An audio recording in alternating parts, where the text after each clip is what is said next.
The Pokemon franchise is beloved by millions across the world.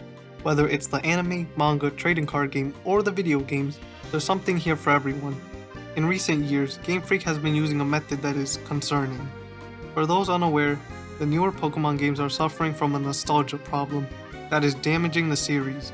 Hey guys, it's me Krill, and before we start the video, don't forget to help the channel grow by subscribing and clicking the like button. Anyway, shall we begin? Alright, so I know some of you guys are probably wondering what the issue is. Well, I'll tell you. The problem is the overusage of Generation 1. Prior to Generation 6, the only games to truly have a large throwback to the first gen were Gen 2 and Gen 5. Pokemon Gold and Silver included the entire Kanto region, while Black and White 2 let you battle the Kanto gym leaders and champion. However, ever since Pokemon X and Y, every game after that point have been rehashing and overusing Generation 1 content to an absurd amount. And frankly, I'm sick and tired of it. X and Y recreated Viridian Forest, has Snorlax blocking the way, let you choose a Kanto starter to use, introduced 12 new Kanto Mega Evolution forms, and brought back the legendary birds alongside Mewtwo. Now right off the bat, this is a lot of nostalgia pandering, especially for a new generation. This decision was most likely done as a response to the Gen 5 hate at the time and to bring back old fans.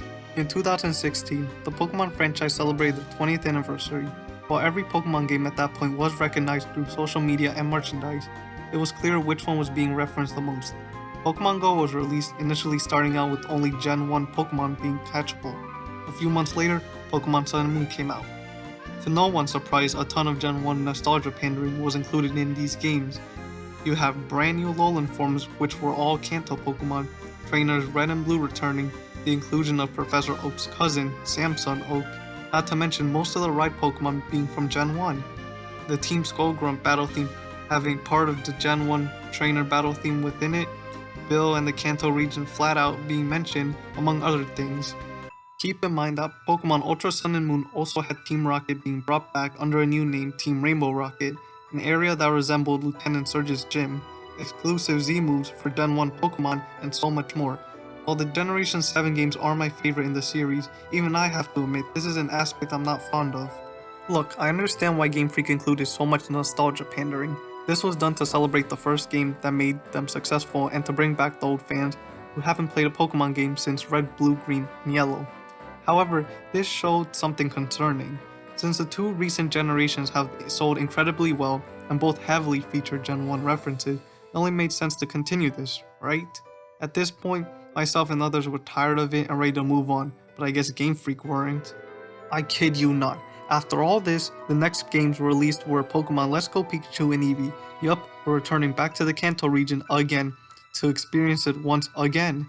We already had Kanto in Pokemon Gold and Silver, Fire Red and Leaf Green, and Heart Gold and Soul Silver. Did no one realize how annoying and repetitive this was getting? I get it, they're trying to make money, but are you seriously telling me that we needed more Gen 1 nostalgia pandering, since obviously the last few games just weren't enough? Can we just stop this already and move on? Oh wait, I guess not. Pokemon Sword and Shield continue this problem. Literally, a bunch of Kanto Pokemon get Gigantamax forms despite already receiving new forms through Mega Evolution and Alolan forms. It doesn't help that Leon, the Galar champion, uses Charizard as his signature Pokemon. Also, in the Isle of Armor DLC, you can choose to get a Squirtle or Bulbasaur.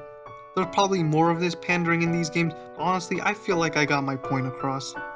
I love Pokemon and totally respect Game Freak as well as the Pokemon Company, but this issue needs to end. I don't know what the future holds for this series. All I hope is that Gen 1 nostalgia pandering is kept to a minimum. Everything said in this video is simply my own opinion. All images, gameplay, and music used will be credited in the description below. Thanks to Slim1023 for editing this video. Anyways, this is Krill signing off.